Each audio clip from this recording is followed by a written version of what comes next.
Hi, everyone. Hello again. We're in the Proclaimers book. We're on page 51, and we're at the subtitle, Are You Preaching? C.T. Russell and his associates strongly believed that they were in a time of harvest and that people needed to hear liberating truth. Yet they were few in number. The Watchtower was filling a vital need, but could more be done? Russell and his co-workers thought so. During 1880, they began to produce Bible Students' Tracts, later also called Old Theology Quarterly, and these were provided to readers of the Watchtower for free distribution to the public. Yes, readers of the Watchtower were encouraged to share with others the precious truths they were learning. Are you preaching? Was the question raised in the combined Watchtower issue of July and August 1881. How important was it for them to preach? The article went on to state, "We believe that none will be of the little flock except preachers. Yes, we were called to suffer with him and to proclaim that good news now, that in due time we might be glorified and perform the things now preached. We were not called nor anointed to receive honor and amass wealth, but to spend and be spent, and to preach the good news." It is appropriate that those early Bible students felt keenly the need to preach the good news. In fact, the commission to preach was placed upon the first-century Christians. It is a responsibility that rests upon all genuine Christians to this day, and they indicate Matthew 24:14, Matthew 28:19 and 20, and Acts 1:8. But what was the objective of the preaching done by Russell and the early readers of the Watchtower? Was it simply to distribute Bible literature or awaken churchgoers to scriptural truths? Well,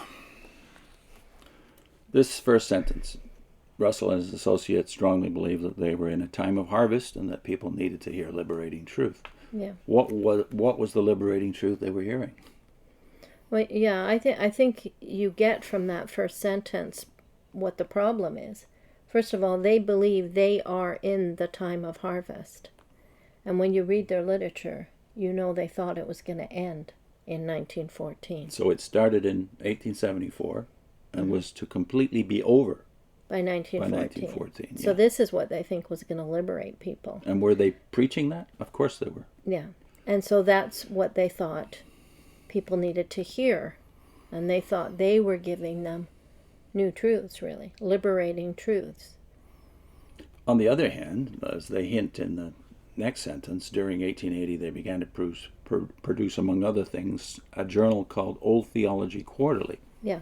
which is a quaint way of saying we're restoring truths that have been lost to the church. Right. So this idea of restoration of forgotten truths or ignored truths is common to all the cults, even though they all have a different version of what those restored truths are. What they have in common is the idea that the church has been unfaithful. So I think the title here, Are You Preaching? What are you preaching? Are you preaching a good news, your own good news? Or are you preaching the good news? And the good news is about Christ. Yeah, that's the depressing conclusion you come to is that this good news they're preaching is indeed a unique good news, but it's not even the same good news as they preach now. Yeah. Certainly not the times and seasons, and not even this doctrine of the atonement, because here's the books that Russell published during that time, in addition to one that we've already mentioned in the prior video called Tabernacle Shadows, which was actually published in the same year as this Watchtower they quote, 1881-82. That's when Tabernacle Shadows came out. And it preached the unique doctrine of the atonement.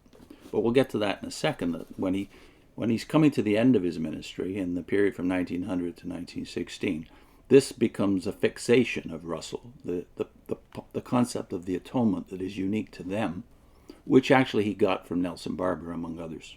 But so it's not invented by Russell, but you can see the accent of the earlier books. First of all, the first volume, The Divine Plan of the Ages. So what are they presenting? But that they They know the divine plan, and nobody else does. And then, of course, the second volume, the most controversial of these, because it has the timetable in its fullest exposition. The time is at hand in 1889. And then the third volume in 1891, Thy Kingdom Come. So they are preaching the kingdom, but that kingdom is tied to a lot of dates. The time is at hand is because they think it's all going to be over quickly. Yeah. And then they have the Day of Vengeance, which is later edited by Russell and given a new title, which is the Battle of Armageddon. So the Day of Vengeance they're preaching, for sure, the Armageddon. Yeah, it's all going to be over soon. It's going to be over, if not right on in 1914, immediately after that. But then there's the two volumes about their peculiar view of the atonement. This one, volume 5 of the series, The Atonement Between God and Man, and that the last of the 6 volumes, The New Creation, in 1904. And what's the peculiar view of the atonement? Well, they believe they're part of it. So, even this paragraph said, we believe that none will be of the little flock except preachers. So back then, all the people that were becoming witnesses, they thought were part of the little flock. And Which had to be in heaven by 1914. Because they were part of the sacrifice. Oh, wow. It was not that Jesus' sacrifice alone Sufficed? No, they had to be part of it, and that's why they mention this suffering with him. You were called to suffer with him and proclaim the good news now. So that was part of their thinking, that they were going to be that little flock that would go to heaven and be part of the sacrifice of Christ. Now that shocks a lot of people. It certainly shocked you when you found out. It's very explicit in Tabernacle Shadows, which was published before the 6 volumes. And from reading their histories, this history, you would never know that. So they're preaching themselves from the beginning. They're preaching that you need to be attached to us to get the liberating truth. But what they're not preaching, and you'll see what's missing from all 6 of these titles, is Jesus Christ. Yeah.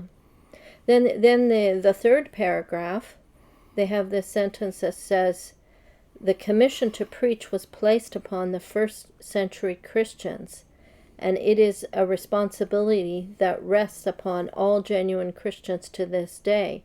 And they have 3 references there. But if you look those references up, who is he speaking to?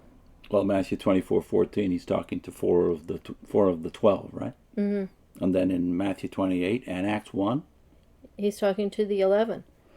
The 11. So to say this commission was placed upon all first century Christians, just not so. And all you have to do is read the book of Acts, and you will quickly see that the people being arrested and persecuted and jailed, sometimes even whipped and flogged, are the leaders. Yeah, because they're the ones that are going out there and telling people these facts. So when you read about the churches, they weren't all in jail.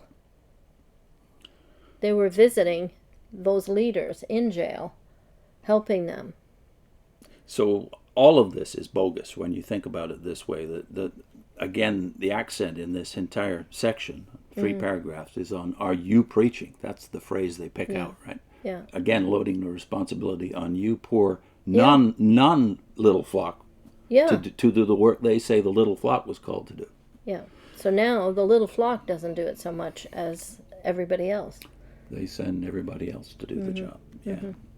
And that was the case in the days of, not in Russell's day. Well, at least Russell went around and did his own thing and did lectures, etc. But Rutherford, he's loaded it on everybody else to do the carrying of his works door to door.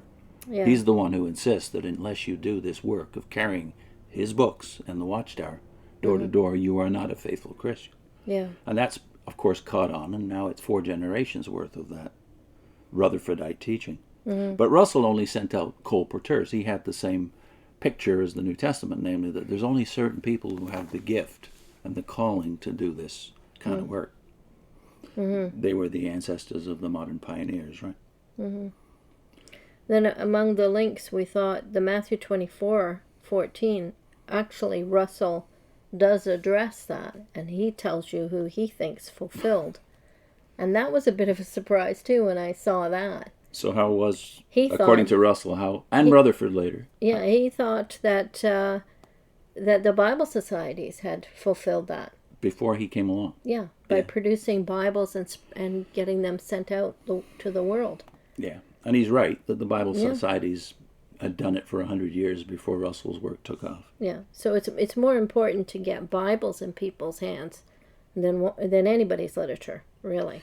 Bibles. Get the Bibles to the people. Amen. And interestingly, the Watchtower Bible and Tract Society was not the Bible and Tract Society at the beginning. It was tracts. I guess they figured that in order to make a good face to the public, they'd have to add the word Bible in, which they did. Mm-hmm. And the second link is what? Are Jehovah's Witnesses qualified to witness? Based on Acts chapter 1, right? Mm-hmm. Yeah, the Yeah. very Acts 1:8 text that Yeah. they're using here to prove their point. And then we thought to put the playlist for Door to Door, that we have a whole playlist with 18 videos on door-to-door work, but the first 6 are a booklet. Or the booklet, the door-to-door, are Christians supposed to... Did the witnesses, did the apostles go door-to-door in the first century? Something like that was the Yeah. main title. Yeah. So you can get the booklet too if you go to onewonders.org website and look in the PDF archives. You'll Yeah. find the booklet upon which those first 6 videos in that playlist were based. Mm-hmm. See you soon. Bye.